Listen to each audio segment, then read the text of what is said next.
Hey, Real Nerds. There's many ways to enjoy the Real Nerds podcast.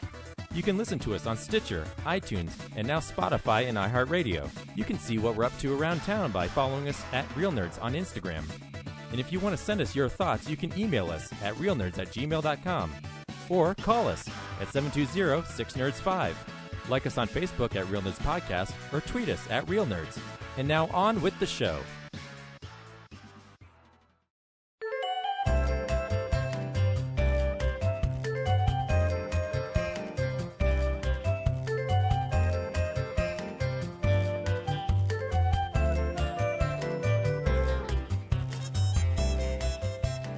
This is Real Nerds Podcast, unofficially the official podcast of Denver Fan Expo, which is having a special edition this Halloween season.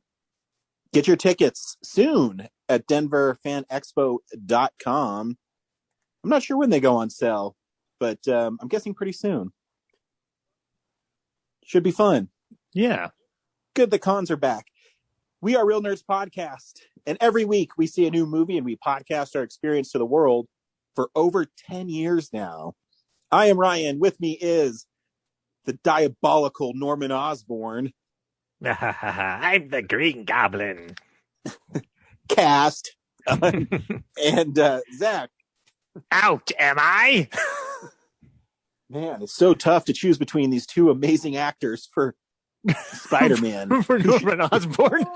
For Norman Osborn in the new Peter. Spider-Man movie. Peter, don't tell Harry. I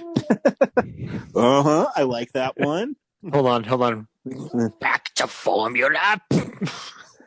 I'm feeling it. Yep, you're feeling it. That's right. Yeah, I want hold you on. each to scream "Avenge me," and then that will seal the deal. All right, Brad, you first. I think someone will think there's something wrong if I start screaming down in this basement. Okay, then I'll just do it. Avenge me! I like that. I think I got it in the bag here. Is Goblin Jr. gonna cry? Maybe my most favorite Peter Parker line ever. I saw your father killed by his own glider. Wait, that's not how it goes in Spider-Man 3. It's the butler, right? The one who's just like, your father died of his own hubris and shit. Yeah, the best line in Spider-Man 3 is when Peter's eating that cookie and that girl next door, he's like, you got any with chocolate chips on them? Yeah, get me those. I love dorky, overconfident Peter Parker. I know that that moment in that movie is like the most hated. I love that part in the movie. I love the shot when he's in the club and he goes, now dig on this, and he starts snapping his fingers. I'm like, that's well shot. I don't know what it's doing in this movie, but it's well shot. No, Sam Raimi can direct the hell out of anything. Oh yeah. What a lot of people miss in that moment is if you see the background people, they all look at him like he's a tool. So yeah, that's true. Yeah. Nobody's really impressed by this. No. Fucking Peter Parker. That's what happens when you get the Venom goo on you, man. Mm-hmm. You start becoming dangerous. That, or you binge eat frozen meals in your fridge like Tom Hardy does. But, to each his own. It depends on which Venom you want. Can I say none? No, because pop culture in 2021 demands that you care about Venom for reasons, I guess. I don't know. Yes, that's all right. Venom looks cool. Mm-hmm. This week we saw F9, the Fast Saga. Stay tuned to the end of the episode where we'll tell you if we recommend this film or not, play the trailer, and then talk about the film, which could include spoilers. We also talk about movies that are coming out this week on Blu-ray and 4K, movies we've been watching, and movie news. And generally, we're a movie podcast. We like movies. Yes, we do. We like movies. How about you? Thank you. That's not, just continue the freaking exactly. rhyme. But what else is there? What else is there to it? It's We Got Spirit. How about you? And then that's the end of it, right? Yeah, but you can continue. Okay, I wasn't prepared for this. You're doing cheerleading now? What's going on? Dude, what don't we do? We're so multi-talented. Don't you know we've got to make the movie Cheer Squad of 2021? And stay tuned. In 1 month will be our 500th episode. Yikes. Dun, 500 of these things. dun. Jesus. 500 big ones. Actually, we have more than 500 episodes. It's just 500 numbered episodes. That's true, because film explosions aren't counted, and the pop culture and Comic-Con interviews before it became Fan Expo are not episodes either. They are individual. And our Mile High, Telluride Horror. We're so fucking popular. Oh, yeah. We beat people off to like get us to go to their cons. Wait, you beat people off? With like they're clamoring for us. God, you guys are so dirty. No. I don't know. I think you need to look deep in your soul there, right? Anywho, we also live in a state that has things you can do around town with the one and only Brad and his moped and the magical world of cinema. Hey, film buddies, follow me around Denver.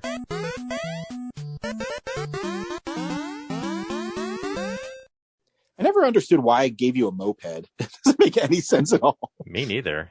It doesn't make any sense. I have no idea. I drive. I think because I wanted to do the. I don't think that's what mopeds sound like. I think it was a sound effect, Ryan. You just really wanted to make a funny sound effect. Let's just change it to a hoverboard. That's pretty sweet. cool. Yeah. Down. Ryan is carrying on the tradition of Mel Blanc voicing vehicles of sorts. Yes. The only thing Brad can't do on a hoverboard is he can't go over water. So, but I guess you can't drive through water either, so it doesn't really matter. Water is like you're like the Jason Voorhees of our podcast. Water is just bad news. So you are afraid of something. Jason Voorhees and hoverboards are the same thing. Yes. I mean, Jason's only afraid of water in one movie. I mean, wait, are we so old? Do you think people are listening to us right now and thinking that we're talking about like the rolling hoverboards? Because we're talking about Back to the Future. Oh shit, that's right. Those things are old. actually a thing now. Yeah. I'm still distant enough to where I can be like, I understand what you could be saying, but I know what you actually are saying. So don't worry, you've got the approval of a 30-year-old.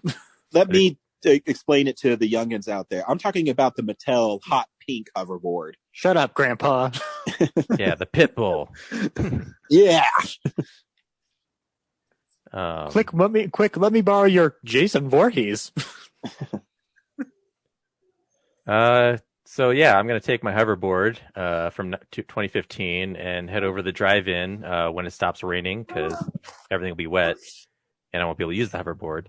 Yes. So on a dry day, I'll get to see Peter Rabbit 2, The Runaway, Fast 9, and Quiet Place Part 2. Love it. Also look out for the manure trucks, okay? Yeah, I hate manure. And then if I head even further up north to the Holiday Twin, they are playing on screen 1, F9 and Nobody. And on screen 2 is Peter Rabbit 2 and Cruella. Yeah.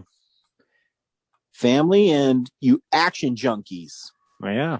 I like to see that Nobody is still playing places. And then July 4th, they're having their second annual 4th of July drive-in with the Fort Collins Symphony and fireworks. So you can check that out too. I have tickets to Air Force One at the Alamo, so I won't get to go. So, yep, get off his hoverboard. Yep, I'll park it at the bike rack at the Alamo, Sloan's Lake. And that's what's going on around town. Sweet. Movie news happens throughout the week in a segment we call Movie News. No, we call it Real News. Fuck, we're so creative. This is episode 495, man. I know, I'm old. I'm going to be fucking 40 this year. I don't know what day it is. I'm trying to take Dick Van Dyke's, outlook on life where I'm always going to be like active and have fun and, be 95 and dancing in the middle of the street. Your birthday is the Saturday of the 48-hour film project. Cool. I will be working like I do all my birthdays. So, yep. That's what I do. Yep, that's what happens in your old birthdays or just another day. I think I might do. I don't know if they still have can you still play games at Enchanted Grounds and stuff? Like tabletop games? Yeah. Probably. I don't know if COVID changed because I have this Batman animated series game I really want to play, but it has to be with 3 people. So why don't you just invite 3 of the real nerds to your house and play it? Oh yeah, we can go up if everybody wants to drive up here. That's fine. I have that. I have Jaws. I have Universal Monsters. You can come down to the office and play it on our huge common area. Invite everyone. Sweet. Could we set that up, Brad, where we could have like a game night and stuff? Sure, that'd be awesome. Sweet. Maybe that Monday or something. Sunday, I think I'm celebrating Kellen's birthday because his birthday always falls on Labor Day, and it's a pain in the ass for people to come up here on Labor Day because the traffic starts at like Denver West. Labor Day is the 6th, so that's a week later. Yeah, I know. That's what I mean. His birthday is the 2nd. Ah. So, and he'll be in school. So I'll have to do it that Sunday, which is 28th or something. I don't know. But if you're down, if you have a place where we can play games, that'd be awesome. Yeah, let's do it. I miss board games. Sweet. Not a lot of people like to play board games. Sad. Do you think people really like this part of the podcast where I'm self-fulfilling what I want to do on my birthday? And they're like, wow, that's really cool. Thanks for all that information, guys. I mean, it is real news. That is for sure. That is true. And we've it's been no secret that this is your show and people tune in to listen to your takes on everything. So you know what? Thank you. Finally, someone gets it. It only took you 494 episodes. I'm still trying to figure out who's the host of this show. It's James, isn't it? No, it's definitely me because when I'm not on the show, it fucking drags. Oh, fight. Wait, you'd be fighting me. No. I don't want to do that.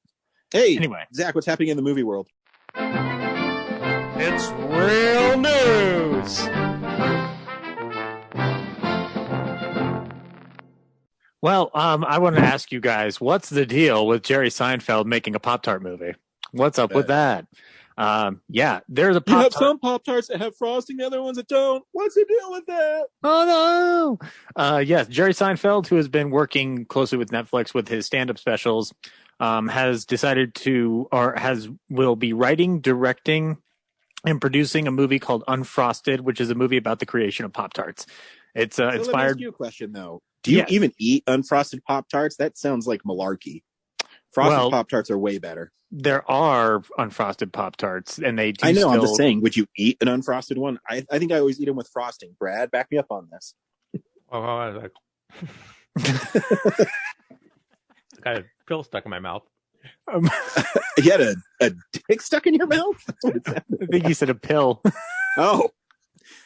Brad, don't do drugs. I took the second to wash down a pill I was taking, and it just got stuck on my tongue like 3 times.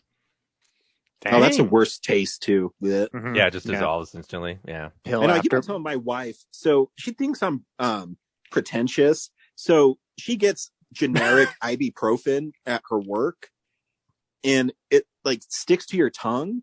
I keep on telling her I want her to get Advil. Now the difference is about $4, but Advil has the candy coating on it. Oh yeah. And you know what I mean? I do. It just slides down your throat. Like, it's so nice. Cock. Totally. I could even take like 3 of them at once and it doesn't bother me. We're still talking about Advil, right? And what were we talking about? We were talking about the fact that Jerry Seinfeld's making a fucking movie. He's directing. Do I eat unfrosted Pop-Tarts? Yeah, I will eat unfrosted Pop-Tarts. I don't care. Really? Yeah. Fuck. It's about the gooey center, too. It's not just the frosting. It's also the gooey center. Like, those things are delicious. I haven't had one. The brown sugar one. I haven't had one in a really long time. And it was like maybe 4 or 5 months ago, and I had one. And I was wired for like 20 minutes because those things have so much fucking sugar in them. It's probably part of a healthy breakfast, I'm sure. It's not advisable to eat, but I do appreciate having one every so often. If it's like around me, I'll be like, yeah, I'll have a Pop-Tart. Why the fuck not? Yeah, I'm not telling you not to eat them. It's just be prepared. Oh, yeah. I'm going to say something that's going to ruin our future sponsorships with Kellogg's, but I would take a toaster strudel instead. Anyway, Mr. says lovin' like fun in the oven. Toaster strudels are fucking dope. They're not that great. No. Whoa. Not that good. No. Flaky croissant crust. Are you insane? I'm not insane. I'm truthful. You can put your own frosting on them, and the frosting is like melts. Oh, You are insane. It's Zach Eastman. it's a disproportionate amount of icing. Don't tell me that that's enough icing for it. If we're talking about the icing on Pop-Tarts, I mean, no. So for the toaster strudels, they have the where you just tear it and it makes like a little a squiggle, like a little tube, and then you go across and make it look all fancy and artsy, like waves. I don't want to have to pay to become a baker. Of frosting. Brad, back me up, because you have the flaky croissant. You have the wonderful taste of the fruit filling. Oh man, toaster strudels are where it's at. The warm, flaky croissant. Instead of reviewing, thanks. Keep ruining my commercial. Go on. Instead of reviewing F9, let's just review Pop-Tarts. Real breakfast podcast. Brad, you're selling me on toaster strudels? I can't do it. The mood's gone. Oh, fuck. Getting my voice back. It was all sexy and shit. Anywho, just unwrap. Just tear open a plastic frosting packet, squeeze it directly into your mouth, and then jam the warm, flaky crust of the Pillsbury toaster strudel down your gullet. Why are you whispering? Lovin says, "Lovin, like my toaster strudel in your mouth."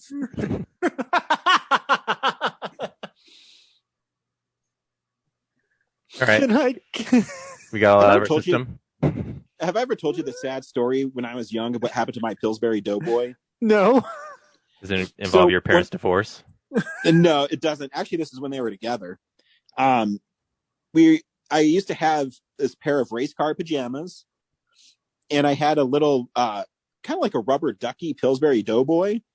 And when you squeezed him, he went, and one day I was at school, and this is like my earliest memory. I'm not even joking. I'd have been like 5. And I came home, and my mom was at home, and she usually wasn't. She was working.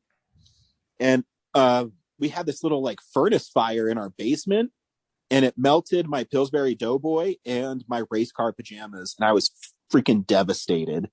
Aw. I know. And all I've ever wanted since was a Pillsbury rubber toy that went, but they probably don't make them anymore. eBay, man. You can get it on eBay. Yeah, luckily it's 2021. You can scour the internet for that stuff. Wait, What's the internet? Well, the internet is a place where people go to bitch about movies. Anyways, what else is news besides toaster pastries? Well, let's see. See Jerry Seinfeld's Pop-Tart movie that inspired this wonderful conversation. Little bit of insight into our movie of the week is that Fast and Furious has opened up with the highest box office gathering since the pandemic, with $70 million in its debut. So that's good news for people feeling a little bit more confident going back to the movies. This among things like Godzilla vs. Kong were definitely the things that people were wanting to go see in a movie theater. That and A Quiet Place Part 2 actually did pretty well. So box office numbers are rising. So hopefully that means that we're, back to some regular business at the movies. And on that note, Vin Diesel isn't satisfied with just Fast and Furious movies. He wants a Fast and Furious musical.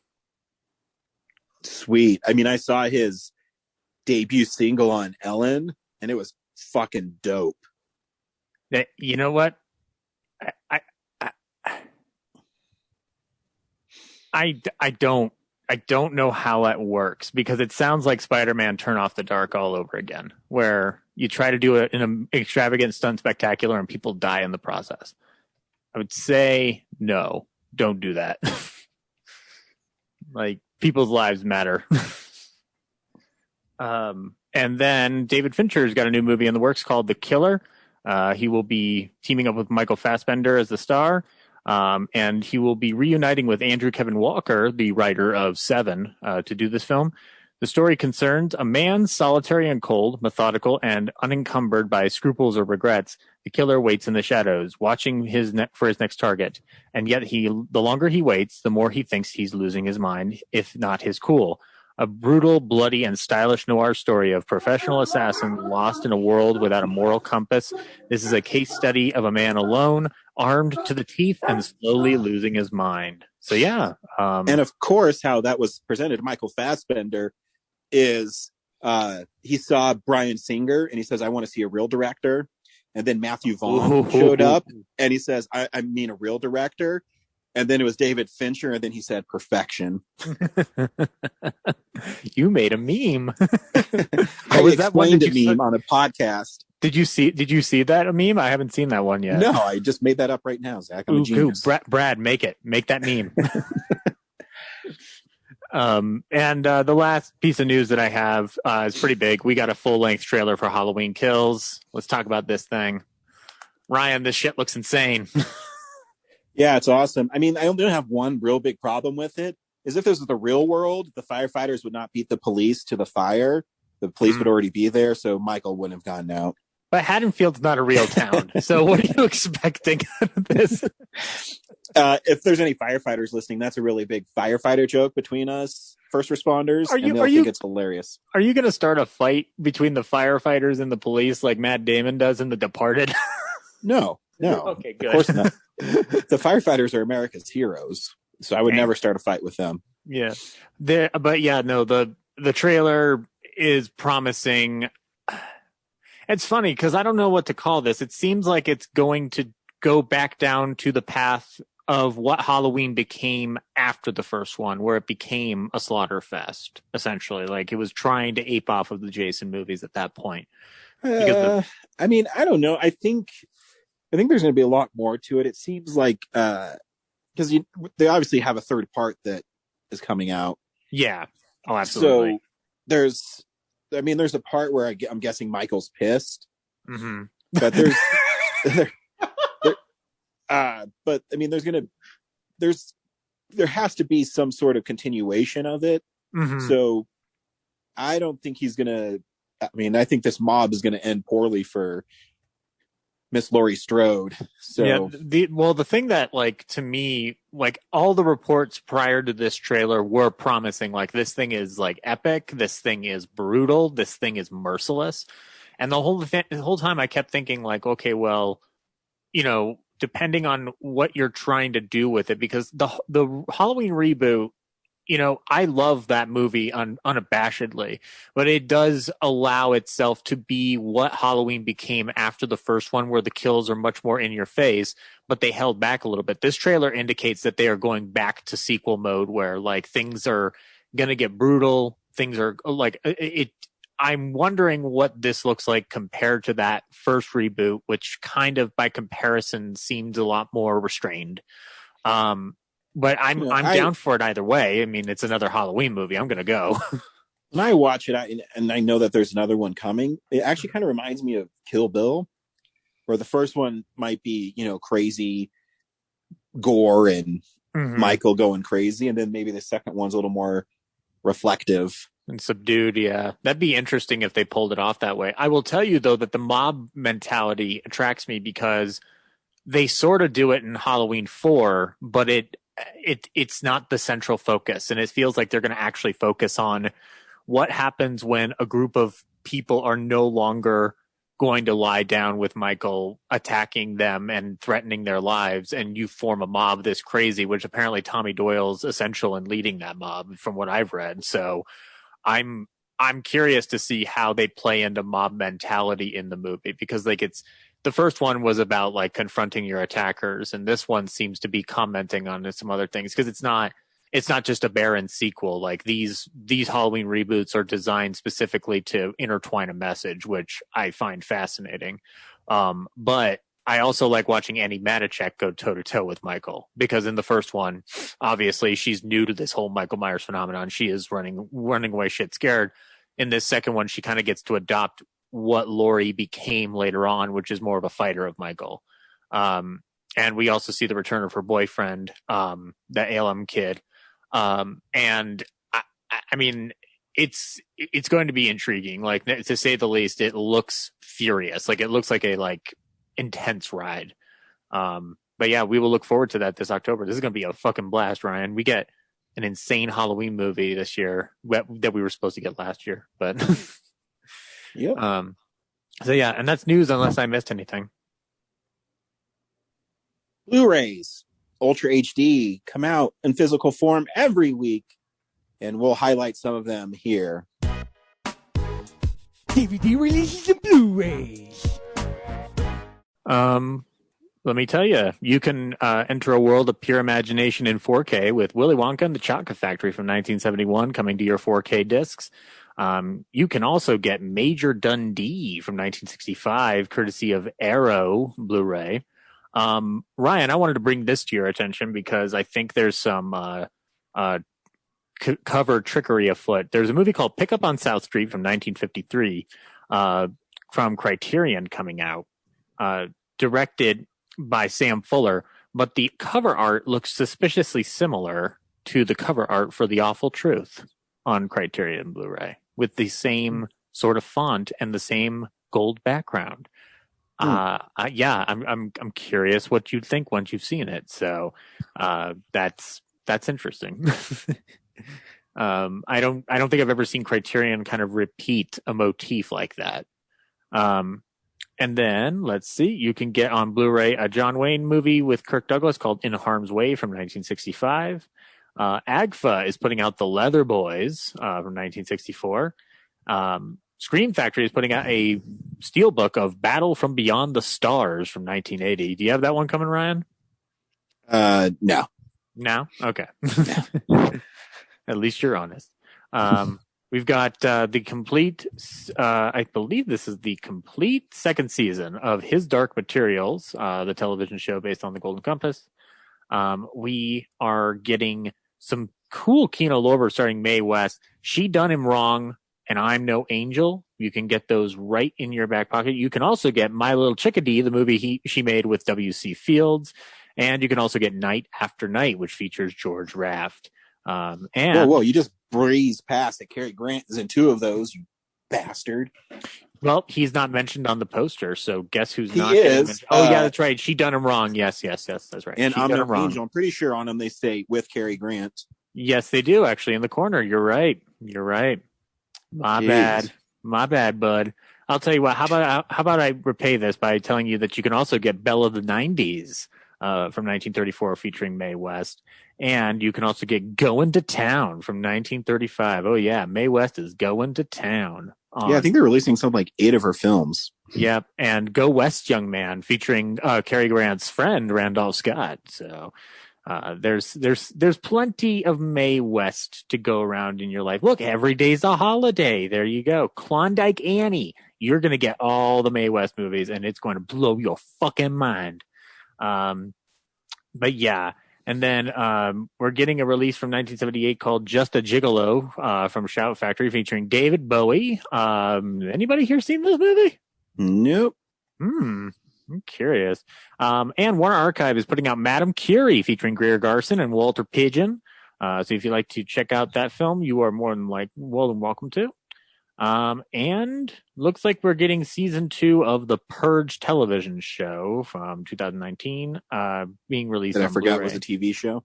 Yeah, I don't think anybody remembered that was a thing. Also, the Steven Soderbergh movie King of the Hill is getting a Blu-ray Criterion release. Also, Francis Ha. Have you ever seen? No, it's not the show. This is a movie by Steven Soderbergh called King of the Hill. I've never seen it, but it does always throw me off every time I see it on his filmography. And that's Blu-rays. Some oldies but goodies. Yeah. We watch films throughout the week in a segment I call What We've Been Dying to Watch. So, yeah, this is the stuff we've been watching. You the Crypt Keeper this week? What the heck? I'm whatever you want me to be. Brad, what'd you watch this week? Not a lot. Still watching SNL, but Ryan wanted to see a movie called Werewolves Within and couldn't, so I went to see it. Yeah, you motherfucker. At the Esquire. And yeah, if you're looking for a werewolf movie, you might be left wanting. It is more of a comedy. the beginning has. Sorry. You see, I was so pissed that I fucking left. What? I accidentally swiped away from Zoom. Oh, I didn't even notice. Oh, good. So, Werewolves Within, tell us about it. Oh yeah, I was starting to. Yeah, if you're looking for a werewolf movie, you might be left wanting a bit. Because it is a comedy, it teases for most of the movie whether or not there is a werewolf in the movie or not. And the opening scenes, there's a couple sequences that are edited just like Edgar Wright doing montage, like not montages, but when like someone like set down an object and then it'll like fast zoom and then go to another thing and fast zoom and then do another thing and fast zoom. I was like, wow, that's like his same editing style. So they must be fans of that. And it centers around a forest ranger who moved to this small town to take over the job, and the town is a bunch of weirdos, and he befriends the postal carrier initially. He temporarily takes up residence in the local hotel, and there's a oil developer who's trying to convince the town to sell all their properties so he can get the stand-in for the Standing Rock pipeline built through the area. And then suddenly people start disappearing and getting mauled, and the forest ranger has to track it all down. They eventually convinces everyone to huddle into the hotel, and in a very much The Thing kind of way, they try to figure out who amongst them is the werewolf, or if there's a werewolf at all, kind of stuff. So yeah, it has vibes of The Thing, and it's also like a very small budget. So there's a part where like they find a body, and a lot of what happens is like happens off screen and people just react to it. Damn, the power just went out here. Oh no! Dang it, Brad. R.I.P. Brad. Hold on one second. I'm gonna do something here to fix this. Okay. Well, yeah. If not, I guess we'll never capture the magic of our first half of our show ever again. Which was a glorious first half. But anyway, so Ryan, what have you been watching this week? I haven't really been watching too much. I've been rewatching. I got Parks and Rec on Blu-ray, which I nice. totally forgot that I got on Blu-ray. And then one day I had a $70 charge on my bank account. I'm like, what the fuck? And then I came home and Parks and Recreation, the complete series, was there. So there's that. It's really fun. It's a really funny show. A lot of people don't like the first season. I don't mind it. It takes a few episodes to get going, and once it does, it's really great. Yeah, I never finished it, but I liked what I saw, like as it kept going into seasons 2 and 3 and such. So yeah, it's funny, and I love Ben Schwartz in it as Sean Ralphio. Oh yeah, I got run over by a Lexus. Yes, it's great stuff. You've seen the video where they put John Ralphio's voice and his quips over Spider-Man footage, right? Yep, it's awesome. There's this smash cut of all of his singing, and it's magnificent. I also watched the Spectacular Spider-Man cartoon. It's really fun. Was that the one that MTV did or MTV did? No, this was I want to say I don't even know where it debuted. Because it only lasted 2 seasons, and then maybe Disney XD, and they kept on shuffling it because that was the time that Marvel and Sony Sony couldn't produce Spider-Man cartoons anymore. Right. And so, but it was made by Greg Weisman, who did Gargoyles, and it's just a really fun show. I've always really enjoyed it, and it's easy to slip into because most of the episodes are self-contained. I mean, they have an overarching theme. Right. The first season's really dealing with the mob, so Tombstone and Hammerhead. And then they have some twists along the way with the Green Goblin that I really like. Yeah, it's a really fun show, and they have awesome people that are performing in it. The Vulture is voiced by Robert Englund. Oh, So they have a lot of. that's got to be fun. Oh yeah, no, he's great in it. So yeah, there's a lot of really cool voice actors in it as well, and the theme song's really catchy. So yeah, it's a fun little cartoon, and I wish it lasted more than 2 seasons. But there's maybe 28 episodes, something like that, and it's really fun. And I just watched 2 other things. I rewatched World War Z because for the last 3 weeks it's been playing at the drive-in, and Brad keeps on mentioning it. So I said, man, I haven't seen that movie in a long time. So I sat down and watched it. It's still a pretty fun movie. I'm always not the biggest fan of super zombies where they run and jump. But I like the idea of the zombies just forming an ant colony to get over a wall. Yeah, that was one shot in the trailer. I don't think I've ever seen this movie still to this day, but that shot in the trailer I remember vividly, and I'm like, that's pretty fucking cool. Yeah, it's really cool how they solve it. If you've read the book's really great by Max Brooks. Son of a great comedic director. Yeah. Yeah, and in it, Brad Pitt plays this guy named Jerry, who's part of the UN, and he keeps going to different places because of the zombie plague, and he's trying to figure out where it started and if there's a way to defeat it. And it's kind of a clever way how they decide they're going to be able to not necessarily stop the plague, but kind of figure out how to fight another day, I guess, for lack of a better word. Right. So it's a pretty cool movie. Yeah. Right. So, and the last thing I watched, I kind of wish Brad was on. I kind of wish Brad was on here, but that's okay. I watched Batman: The Long Halloween Part 1. I was gonna wait. They're doing the second part. I think comes out in August, and then later in the year, I'm guessing around Halloween, they're gonna have an Ultra HD version of it.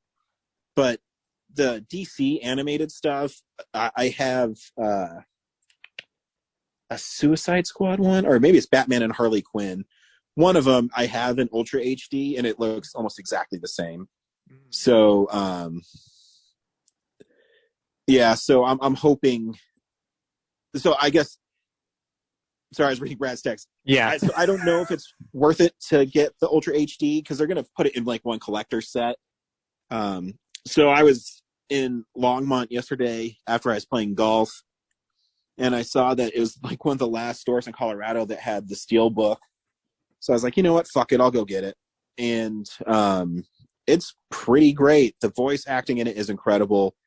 If you've never read The Long Halloween, it's a really great Batman story. It takes place, I think, in his 2nd or 3rd year as Batman. I can't remember off the top of my head. So it's him still trying to figure out being a detective. Mm-hmm. And the premise is there's killings happening around holidays. Yeah. So it starts on Halloween, and it's interesting. The series is 13 issues, and the film is divided into 2 parts, but it only really touches the first 4 issues. Mm-hmm. So the second part's going to have a lot in it. And how long's part 1? It's an hour and 35 minutes.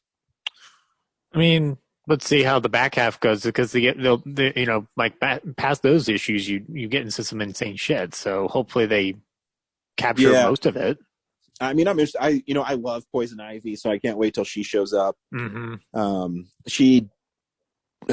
Is it spoilers to say she shows up after the credits? I don't know. I don't remember this book that well, but I did read it. I know she's in it, so I don't think. Yeah, I think she shows up in issue 6. I'll have to flip through my Poison Ivy collection to see. Mm-hmm. It's either 5 or 6, so she pops up pretty quickly. So yeah, it's kind of violent. The animation style in it is changed a little bit from other DC animated stuff, so it looks really cool. The soundtrack or the score is really great in it. And it's pretty violent for PG-13. I do know part 2 is going to be rated R. Mm-hmm. And I mean, it kind of has to be because it's a serial killer. Right.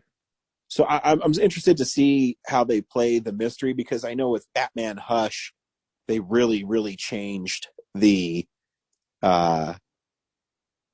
story towards the end. Right. So I don't know how I'm guessing they might not change it too much because it's so well revered. But we'll see. It's really cool. I really enjoyed it. And that's what I watched this week. Yeah.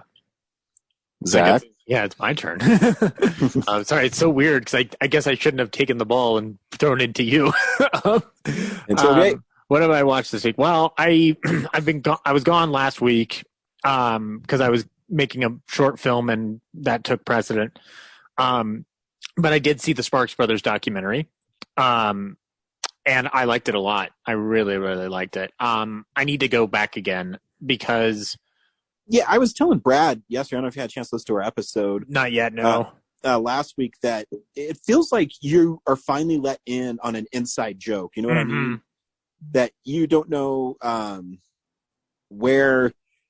You don't know why you don't know who these guys are, but you are really glad that you finally get who these guys are. Yeah, because the trailers and even all of Edgar Wright's promotion around it was kind of enigmatic, where it just kind of felt like it is this big, well-kept secret that, you know, like the documentary. I know you guys already talked about it, so I don't need to set it up for people. But like I sat down and I was kind of just swept away with. I was really happy that I didn't watch a trailer for this movie prior to going into it. I did definitely go in clean, and to watch where the only things I knew ahead of time were like Edgar Wright's making this movie. Here's some promotional pictures of what they look like. And to understand where their music lies in terms of history and how they always seem to run side by side with things that were of a trend that was about to rise, but they never quite make it. And when they finally do break a certain ground, it's under this new auspice of the way indie music can thrive now today. And I will tell you that, like, when I saw the runtime listed, I was like, 2 hours and 20 minutes. Like, what kind of movie are we doing here? I don't know if you guys talked about this, but the movie kind of felt like a Sparks Brothers album based on what they're describing Sparks Brothers as a concept to be, because it almost felt like it made fun of documentaries in the process. Yeah, it was interesting. Me and Brad talked. We talked about how it didn't seem like it was 2.5 hours long. It went by really fast. Mm-hmm. Yeah, it was really entertaining. My take on it, like, ultimately, Ryan, was that like they're a group that I'd like to explore more. But what I think the movie does very well is it opens you up not just to the world of the Sparks Brothers, but it also introduces you to the aspects of like what you know music history to be has infinite more layers than you could possibly have imagined from a cursory glance. Like, I'd have to imagine if you're a music head, like that's your, like, the way you're into comic books or I'm into old time radio, like, you would have heard of these guys, but I wouldn't have. So I liked that I get to kind of peek at how their story pertains to the overall arc of music history in general, and how these guys were like supposedly a British band, but they were never a British band. They were an American band who thrived in Britain, and like the different angles to it. Like, now, the one thing that I was almost taken aback by was Edgar himself appearing in the doc, but thankfully he doesn't put himself in there too much. And I like that because he is a fan, he is included in that. And it's not just, you know, the director turning the camera on himself, because like, I know there's tricky area with that. Like Strong Island, that's the concept of the movie and it totally works for what she's doing. But other times I do feel it can, you know, teeter. In this one, I'm glad he's there, because ultimately Edgar's providing context as to how somebody like him would make a documentary like this, because otherwise it would just not fit if he didn't kind of basically give his own explanation as to why these guys are unique.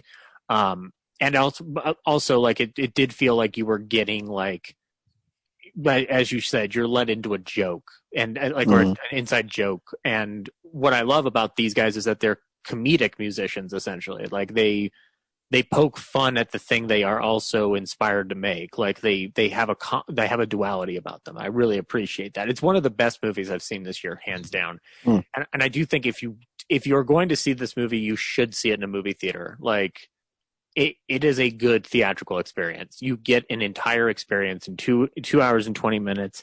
And I don't know, like the only thing that would have been better is if it was a little longer and they kind of like intertwined it a little bit more with more concert footage. But I don't know how much more that would have done to sell you on the concept. You've already got plenty of ways to sell this concept to people. So yeah, if you haven't seen the Sparks Brothers yet, you need to check out this movie. It is utterly fantastic. And let's see, I kind of got burnt out after after filming. So I popped on Futurama and just dug through a lot of seasons 2 and 3 or volumes 2 and 3.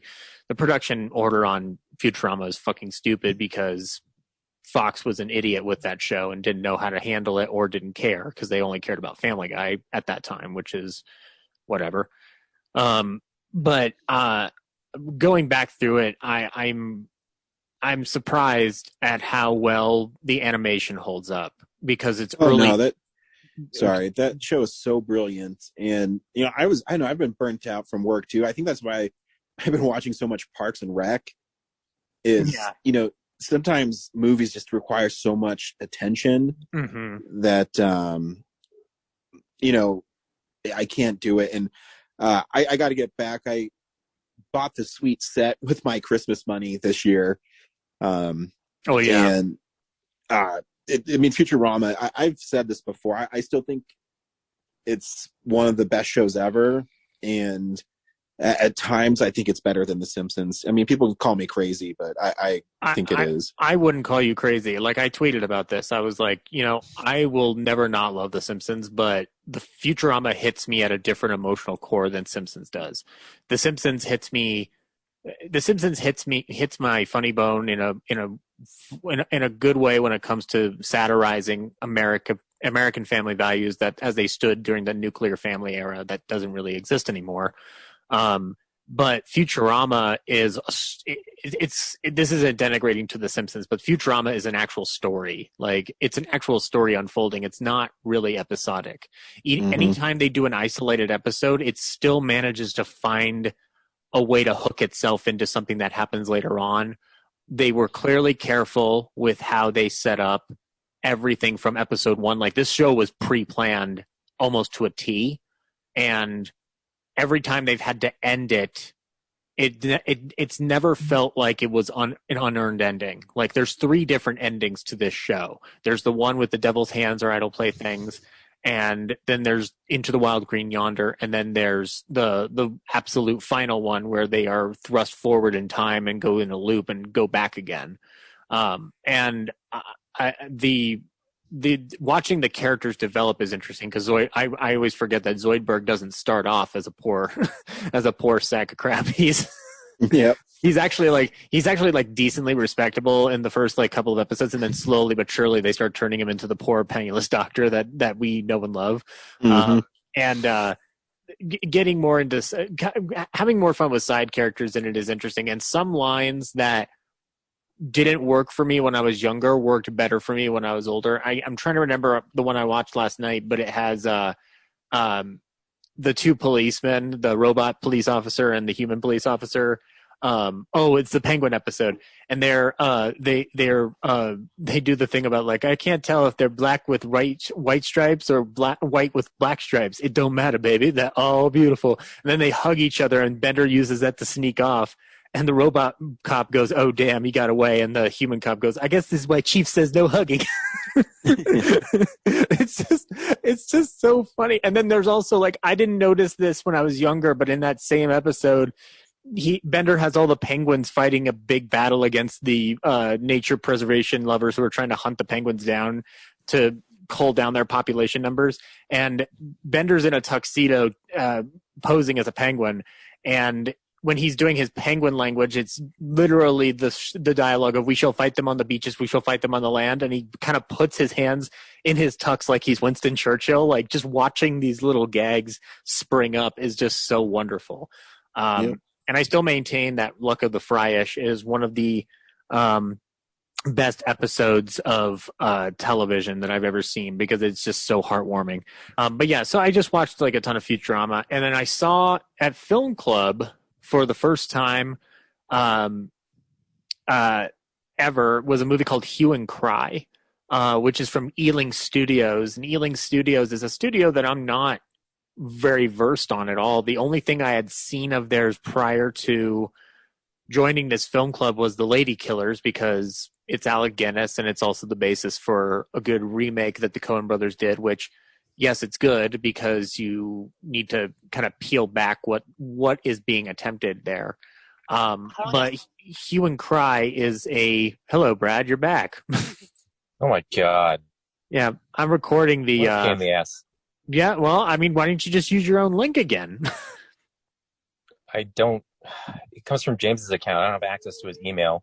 Oh, okay, gotcha. No worries. But yeah, no, Hue and Cry, Ryan. I think you might like the movie. It's actually, I was shocked how a modern day adaptation of this could work. It's about this group of kids who read a comic story every week, out of a magazine called The Trump, which is it's not referring to that kind of Trump, obviously. But the stories in the comic book are being used by criminals as indicators for where they're going to strike in their next crime. And it's up to the kids to kind of solve and fight these criminals. And I was kind of shocked to see a comic book playing an integral part in a movie in the 1950s, like in terms of it being like utilized as like a story point.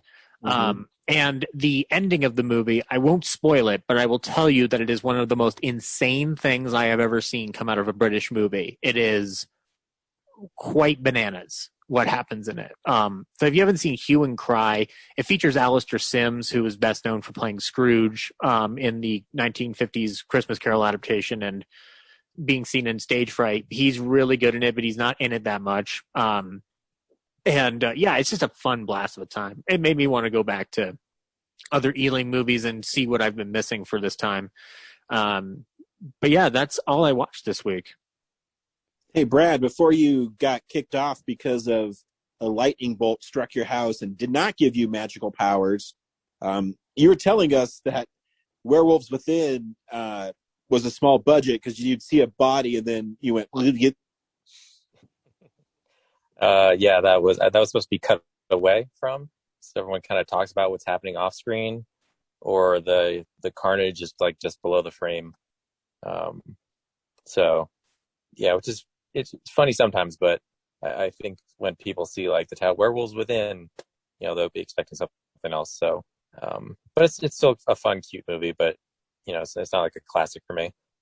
And that was all I watched this week. So, wow, yeah. Zach and I already talked about what we watched as well. So this is a weird version of the show. Yes, very weird. I'm recording this out of my car right now. Okay. I've been recording since yours shut down on the pod track and on Zoom. So yeah, I hope so, because yep. I have a battery backup on my computer for this kind of situation, but the power didn't come back on right away, so I had to shut everything down, and I'm just in the dark here doing this podcast. Alone in the dark.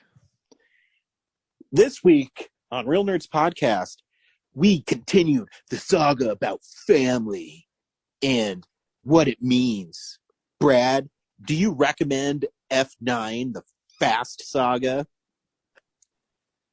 I mean, if you like my taste in movies, sure, maybe. I have so many questions about this movie. Did I enjoy it? Sort of. Is it a great movie? No. Yeah, I'll talk more about it after the trailer. Zach? If you're looking for story and character development and things that actually matter, you're probably better off just staring at the F9 button on your computer for 2.5 hours. But if I'm not being snarky, it's really hard to review a Fast and Furious movie because they do exactly what they're going to do and they don't apologize for it. So over the course of time, these films have literally just become like, it's almost like they're unreviewable because it's just like, well, you know what you're getting into. So if you paid to see this movie again and you were disappointed by it, like what were you expecting after 8 previous installments and a spinoff? As far as the experience of it, like it was fun and they did fulfill a promise that the trailer gave, and I found it to be the best part of the movie. But the convoluted soap opera tale that is unfolding over the course of these movies is indecipherable for me as an audience member, and I don't know how to recommend it on a story level. I can recommend it as like, if you want to go back to the movie theater and get reacquainted with the movie theater, this is a good big screen ride for you to go to. So like, I wouldn't say don't go see it. I would just say like, it's, you know what you're getting into if you watch these movies. So yeah. Actually, I'll push back to you a little bit on your take, Zach, because this movie's fucking garbage. And I even think if you know what you expect from Fast and Furious movies, this one is so not good that it doesn't matter. It's I'm being kind, by the way. I do want to make it clear because like there were moments in this movie where I was able to take a nap because I'm like, oh, I know what's about to happen now. No, I don't recommend this film, even if you've seen the other Fast and Furious movies. And I got to post this on Twitter. I keep on forgetting to, but this is the 10th Fast and Furious movie, including Hobbs and Shaw. And you know what other franchise went to space in their 10th film? Jason X.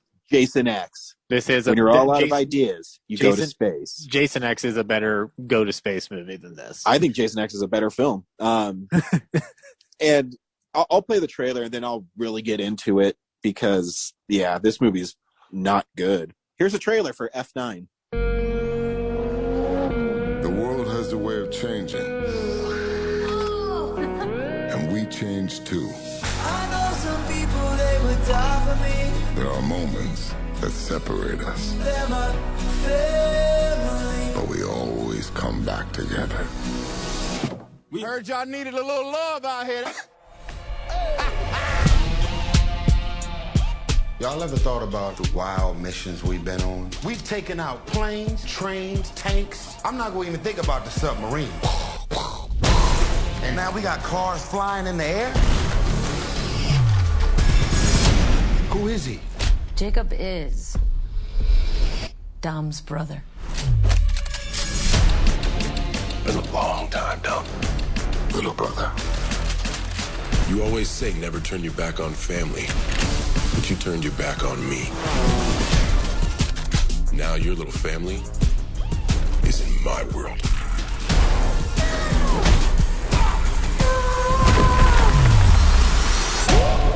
Are you ready?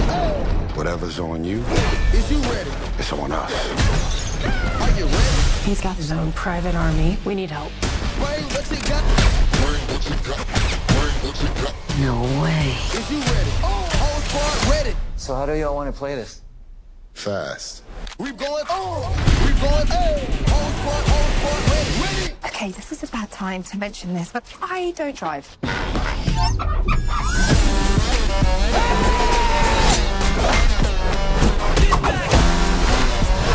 Brother against brother. This should be interesting. But could you kill him? Get the e-brake for me, would you, darling?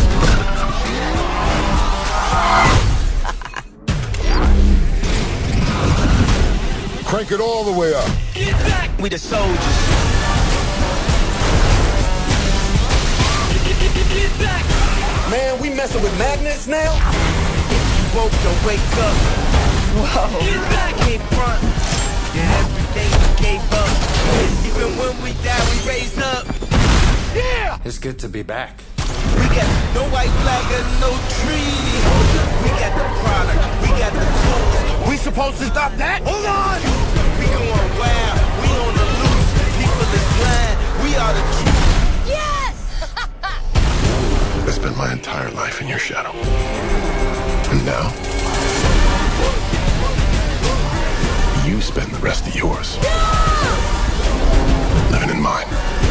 We going wild. We on the loose. Not today. We are the truth. Really? Duct tape? You acting like we on our way to Home Depot. Hunter! No, Ted! I don't want to die! So the ninth. This is the part where you do a plot summary, but I'm going to ask you, how the hell are you going to do it? I was going to try. Fast and Furious 9, Dom's long lost brother, who's never been mentioned before, shows up, and but guys, he wasn't mentioned because he purposely sabotaged his dad's racing car that caused his dad to crash and die in a fireball, and then Toretto, Dom, killed the guy that. Did he kill the guy? I don't know. I mean, I guess this is implied because he hit him continuously over the head with a wrench. They took one nugget from his past that was explained in expositional dialogue in the early parts of the series and elaborated on it for a good chunk of a 2.5 hour movie. He didn't get a life sentence, so I'm assuming it was just battery. Yeah. Well, I mean, technically you can kill someone and get out. There's a lady who lives in our town that ran her husband over with a car and she's not in prison anymore. But he's also like 50 years old. So, even if he did like 25 years, it doesn't make sense. Well, I mean, I guess it was a short sentence, whatever it was. Because the beginning took place in 1989 and then the first Fast and Furious was 2000, 2001. 2001. Yeah. So I mean, maybe he's in for 6-7 years. So yeah, maybe you're right. Maybe it's just assault with a deadly weapon or something. Mm-hmm. Anyways, so his dad dies, and then fucking Jacob John Cena is his super spy brother. It's so fucking stupid. Who Mr. Nobody recruited initially before he went to the Torettos in part 6, I think? Question mark. Yeah. What? Ryan, this used to be about people stealing DVD players off the back of fucking trucks. I know. And you can even forgive it. My biggest problem always with these movies is they're really far-fetched, but for some reason, when The Rock is involved, you believe it more. In this one, you don't have the charisma of The Rock. You're dealt with Vin Diesel, who I don't think can carry a movie at all. Mm-hmm. And if they could have more Michael Bay hero shots where it starts really low and then zooms up to them, oh my god. I like Justin Lin. I go, man, is he just there's an art to go ahead, sorry, Brad.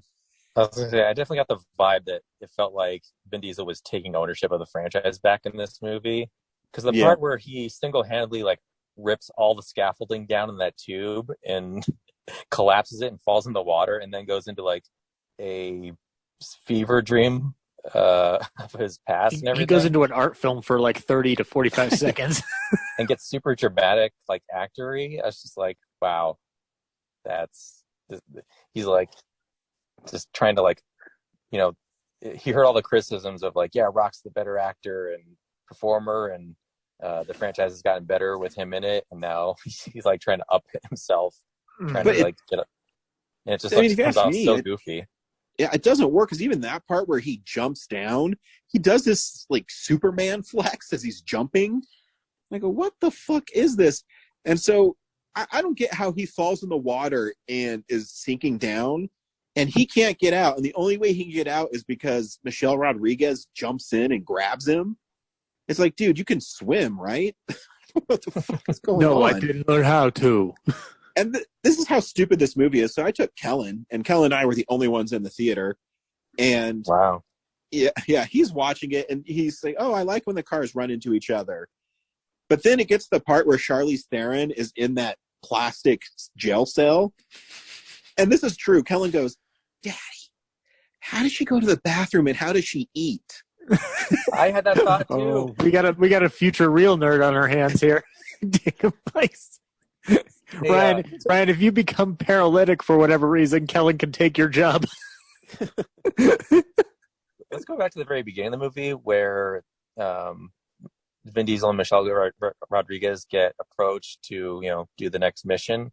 And she agrees and takes off. And then Vin Diesel stays behind because he's like, I got to take care of our son. And then, he has a couple moments of thinking about it and realizes that he should take care of this problem, and then just leaves his kid there. Like, who's watching their kid now? He left him with Brian. For those who don't know, Brian is Paul Walker, and he's been dead for 7 years. Oh, can we talk about how they keep doing this? Like, I'm sorry. Like, I jump ahead to the end for a second. They have their traditional family dinner or whatever, and they're waiting for Brian. And I'm like, you've still got 2 more of these films to do according to your trilogy plan. So what are we doing here? Please speak up, because it just seems like they're dragging this concept of Brian still being around it just feels weird. So he's still alive in the story? Yeah. And so the blue Subaru at the end was him? Yeah, because in 7, they edited it in such a way where he just drives off and drives away in one direction, and Vin Diesel drives in another direction, and they play that song, I'll Tell You All About It When I See You Again, or whatever it is. And I don't understand this, but and also this movie is clearly designed to address fan criticisms because we get Han back, which is interesting, I guess. I have no idea if it really matters, ultimately. That stuff's fine, but here's my biggest gripe too, is everything is CG, which, whatever. I mean, Marvel movies are CG too, but they have CG of Vin Diesel running on roofs. You know what I mean? Like, why is it a CGI guy? It makes me long for Tom Cruise, because even their over-the-top car chases, it's so much CGI. And then the rules of their magnets make no sense at all. And they just inadvertently kill so many people. They give loose explanations for the science at work, and Chris Ludacris Bridges is there to explain why the science works. That's why they're able to go to space, which frankly is, I would argue, the only reason to watch this movie on a practical level that, doesn't involve story is to get to that moment, because I do like what happens up there and how what they decide to do. But it's not earned. And how fast can they do this? All of a sudden they can, in less than a day, they can get another Fiero and launch it into space and do all that stuff. It's ridiculous. But this movie is designed to not give a shit about movie logic, and it's it's not impenetrable, but it is flagrantly flying in the face of people who question the logic in films. So there are parts of me that appreciate that, but it doesn't. I looked at this film and was realizing for the budget that they put into this film, we would have 10 or 20 cool mid-budget movies that tell a more interesting story than what's being told here. Or better car chases than Jack Reacher. I'm just saying. Oh yeah. There's the stakes, and I mean, I gave this film a 1.5 stars, and I gave it a 0.5 star because Tyrese Gibson has a really funny part where he's talking about that he's invincible, because he's literally being shot at by 15 dudes and none of them can kill him, and he's killing them all. And Vin Diesel catches 3 people with his car. It's just, everything about this is ridiculous. And then I gave 1 more star because I thought it was cool that Jason Statham shows up at the end and is kicking a punching bag with a dude inside of it. Oh, I didn't see the end credit sequence, so that's it? Yeah. Jason Statham's beating up. Well, Han shows up. But... Oh, yeah. Well, Han shows up too, but... Whatever. I just like that Jason Statham was beating up a dude who was in a punching bag. That seems intense. Jesus. Yeah, I want to talk about how landing on the hood of a metal car is softer than just hitting the ground, dude. Like, how is catching people falling out of the sky with a car any better than hitting the ground? Yeah. And I think you actually brought up a good point, Brad, about how Vin Diesel wants to take control of the franchise, because it feels like everything with his character is about how tough he is and how cool he is. And I mean, even they bring back, the family aspect, where the one time Dom turned his back on family is probably the time his family needed him the most. And then he learned that his brother isn't so bad. And of course, John Cena at the end is going to team up with him. And it's just... But the moment you saw him in the trailer, you knew that's what they were aiming at. He's too big a star to be just the villain. And they've already established that Charlize Theron is just going to be that for the next 2 movies. So...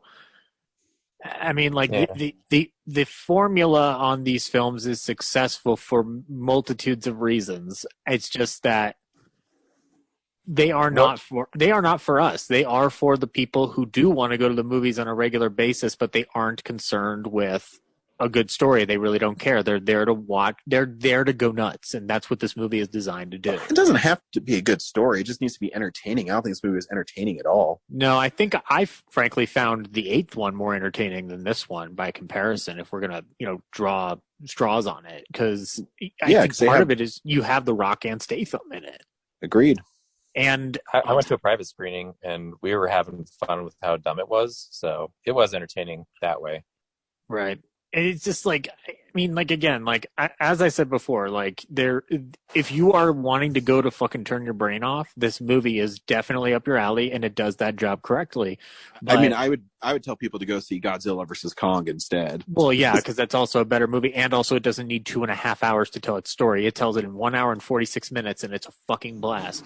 But, like, I know that people love these movies. I'm not gonna like kick around people's fandom on it. I do question the amount of intent and money they pump into these kind of films at times, because I'm just like, there are now 10 of these right now, including the spinoff. A spinoff, by the way, that's 10 times more entertaining than most of the films in your series.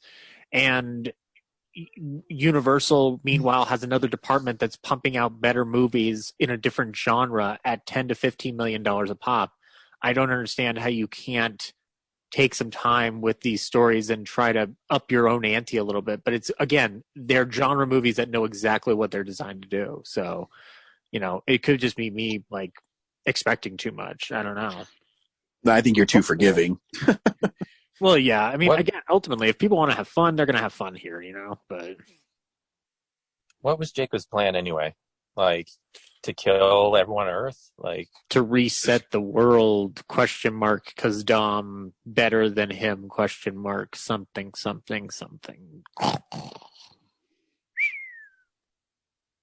Yeah, I don't know. Just level the playing field for everyone. It. Yeah, and like. So he didn't succeed at that, but now he's all buddy with everybody. Okay.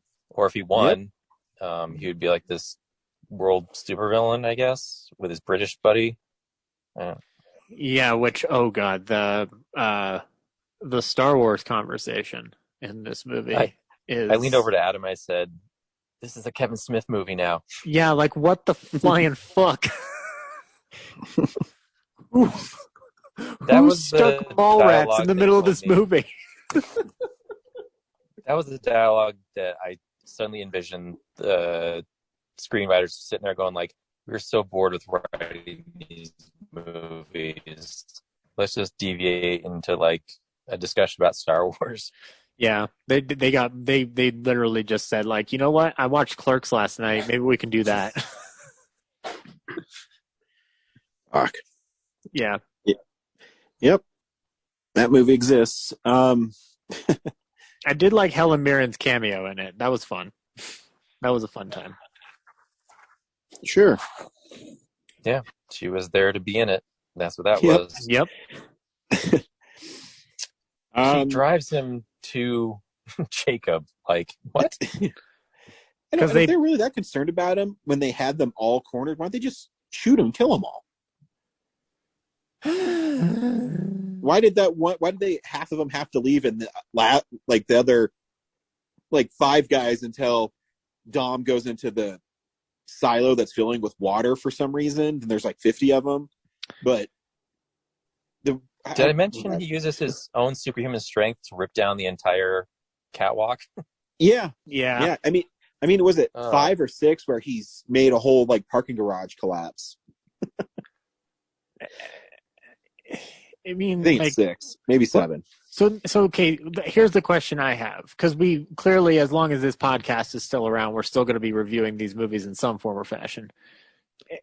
They've already gone to space now. What can they possibly do next with this? I actually think they should go back to the basics. I mean, I think they should strip all this stupid super spy stuff. Mm-hmm.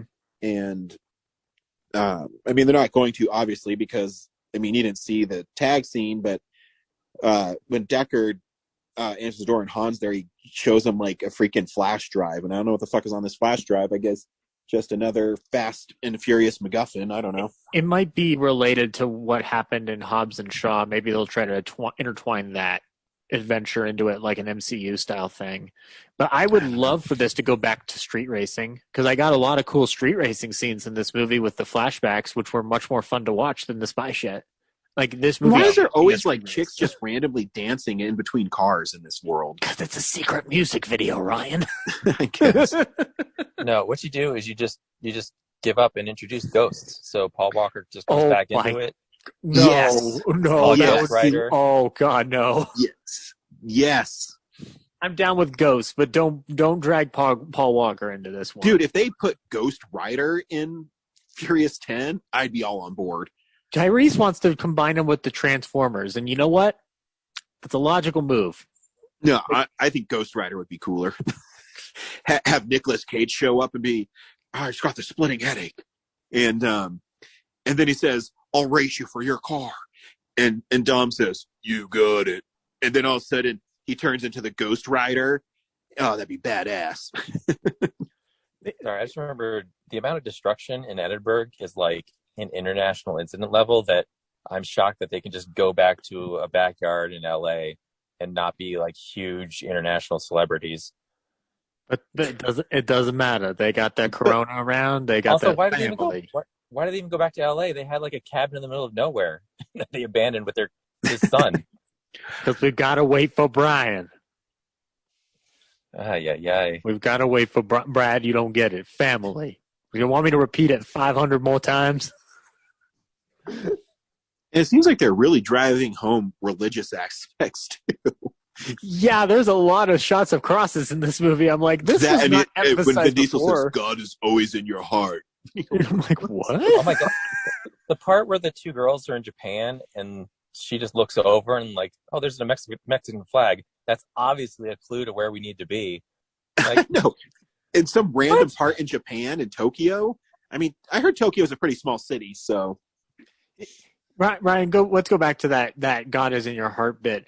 When you try to do that kind of trick in a golden age Hollywood movie, it sort of works because you can run the gamut on emotions. We're way past this point. How in the world is this being shoved into the 9th movie in the Fast and Furious?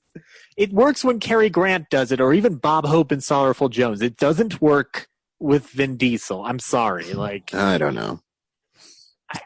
It's crazy, man. But anywho, who's the last action star they can get now at this point? They pretty much have everybody in their back pocket. Dave Bautista. Yeah, but it seems like he doesn't want to do anything other than artsy stuff, which is kind of cool, to be honest. Yeah, but he said who's left, you know. Well, yeah, that is technically true. Yeah, I don't know who else you get. Like maybe Terry Crews or something. I don't know. When did Gal Gadot's character die? Did she die in this series, or she just died and we don't know? I think she's died in the 6th one. I don't remember. She's just like, fuck this. I'm going to go make Wonder Woman, make some real movies. See ya. Yeah. Yeah, no, it's, I mean, you know, maybe Stallone should be Dom's grandfather or something. I don't know. Like, that'd be a good way to cap this all off. But. I know, I kept on waiting for The Rook to be, that man's your father, but he ain't your daddy. Then that would have been really cool. And they went through the trouble of explaining like Han's death was faked, and I still don't understand how it was faked. Like that's how inept it was. have an explanation.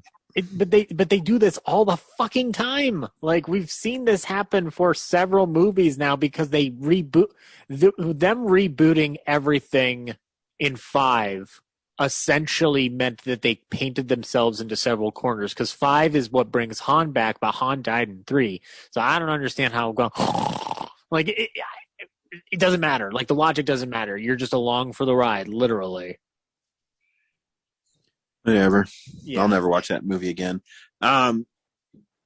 Next week, I'm going to be in Tennessee. What are you guys going to watch? Brad, what do we do next week? Well, I think it's a blank spot on our planning chart, so I'm not particularly interested in seeing the Forever Purge, so we could roll back and maybe do Cruella, because I had a really sweet episode title for it. Okay. I would, is it Dumella DeVille? Cruel Bummer or Cruella Intentions. Ooh, Cruella Intentions. I like that one. We'll get figured out. We always do here on Real Nerds Podcast. Now coming up on episode 500, you can listen to in a month. Cool. Yeah. Thanks for listening. Bye. Bye.